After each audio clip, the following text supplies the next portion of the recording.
자신의 아들에게 거세당하며 하늘에서 추락하게 된 우라노스의 성기는 피를 뿌리며 그대로 바다에 떨어졌고, 그것은 바다에서 하얀 액체들을 뿌리며 표류하고 다녔는데, 이 액체가 거센 파도와 만나면서 거품이 생겨났고, 그 생겨난 거품 속에서 아프로디테가 태어났습니다.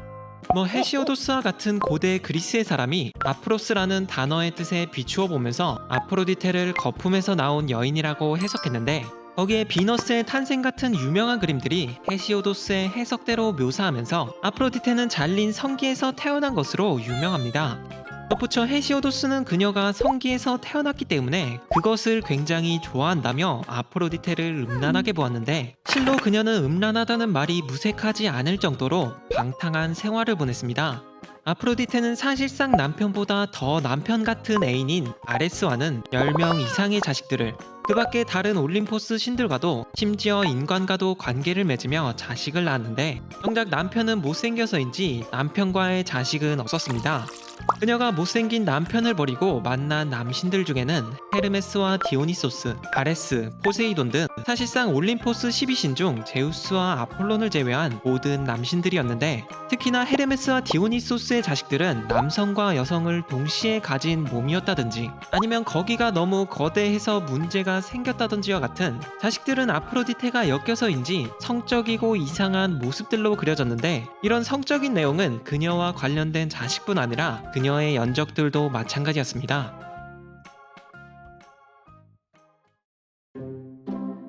아프로디테의 대표적인 애인, 전쟁의 신 아레스의 입장에서는 사실 그가 첫눈에 반한 세상에서 가장 아름다운 여신과 애인 사이가 된 것이었는데요. 하지만 그때 아프로디테는 이미 결혼한 상태였기 때문에 둘은 남편의 눈치를 보면서 슬금슬금 만나고 다녔습니다. 그렇게 몰래 힘들게 연인 사이를 유지한 만큼 아레스는 평생 동안 아프로디테만을 만나진 않았고, 아레스도 이 남자 저 남자 만나고 다니는 본인의 애인처럼 에오스라는 또 다른 애인을 만나고 다녔습니다. 새벽의 여신이었던 에오스는 하루가 시작될 때 태양의 신보다 앞서 마차를 몰며 밤의 장막을 걷어가는 역할을 하였는데, 그녀는 잠깐 동안 아레스와 연인이 되었던 적이 있었습니다.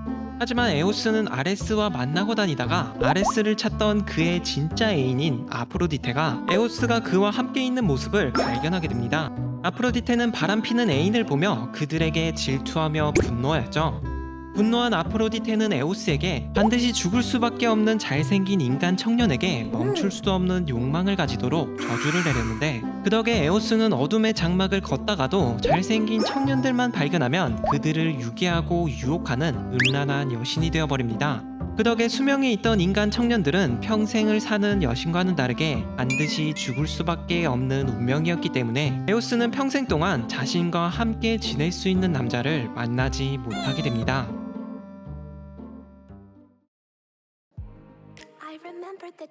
한편 바람피다 걸린 아레스는 본래 애인과 눈도 마주치지 못하는 뻘쭘한 상황이 찾아왔지만, 아레스와 같이 당연히 아프로디테도 바람을 피웠습니다.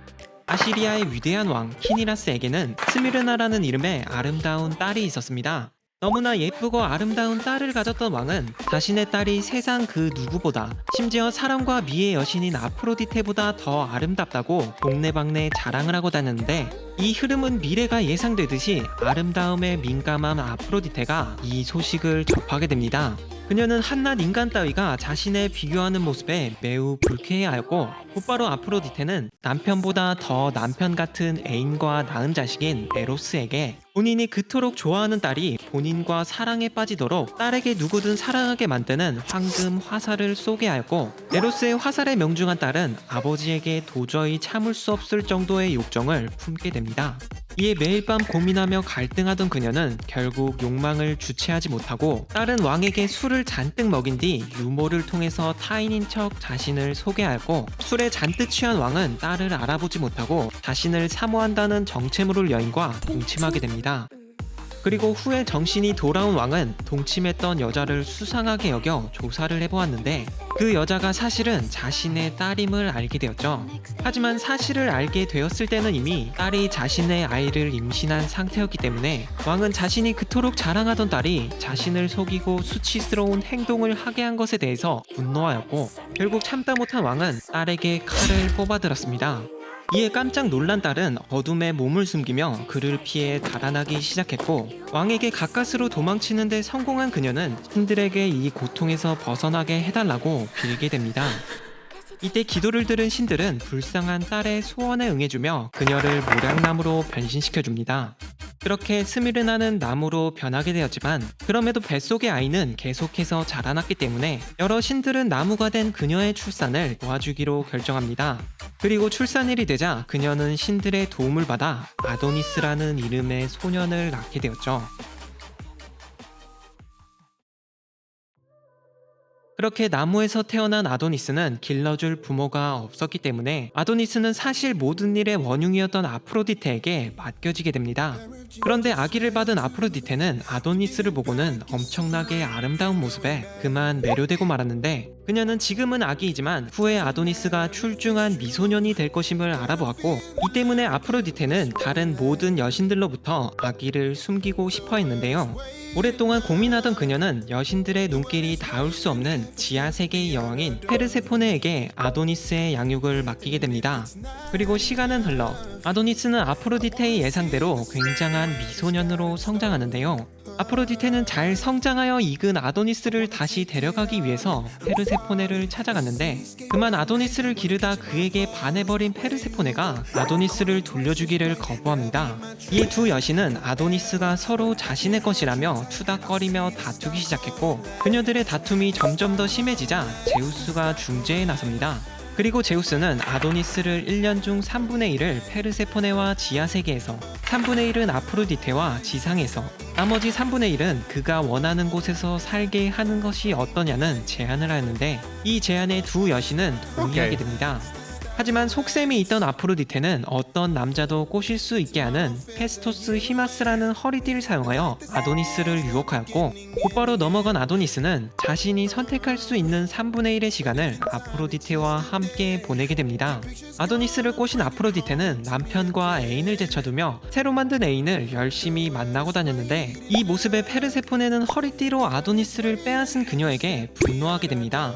결국 페르세포네는 그녀의 애인에게 바람핀다는 사실을 일러 바쳤고, 바람을 알게 된 아레스는 감히 여신과, 그것도 자신의 애인과 사랑을 나누는 아도니스에게 분노하였습니다.